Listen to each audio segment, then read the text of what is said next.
फडणवीस साहेबांनी दिल्लीमध्ये जाऊन दिल्लीचेही तख्त राखतो महाराष्ट्र माझा हे त्या ठिकाणी सांगितलं। मराठी विश्वसंमेलनात मराठीची भूमिका, मराठी भाषा त्या ठिकाणी अधोरेखित केली। त्याचबरोबर या ठिकाणी सर्व ठिकाणी ठळकपणे मराठी दिसली पाहिजे, मराठी बोललं पाहिजे हा दंडक त्यांनी त्या ठिकाणी घालून दिला।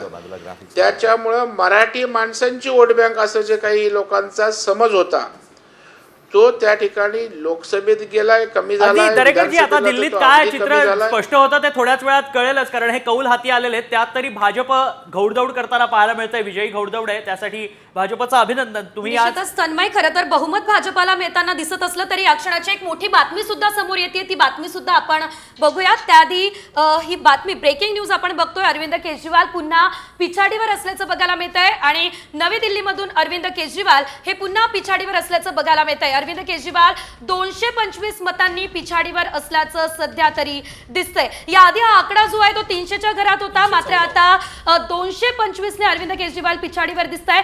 सध्याचं चित्र ग्राफिक्सच्या माध्यमातून समजून घेतोय। दिल्लीमध्ये 70 जागांसाठी ही विधानसभा निवडणूक झालेली होती, त्यामध्ये 41 जागा ज्या आहेत त्या भाजपला मिळताना दिसताय।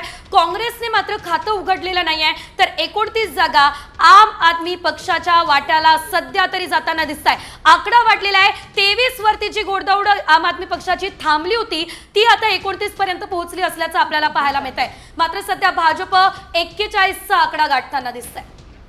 अगदी याच अनुषंगाने पुन्हा एकदा चर्चा करूयात आपण। निलेश सर, आपण बघतोय की ज्या पद्धतीत हे आकडे समोर येतात त्याला काही कारणं देखील आहेत।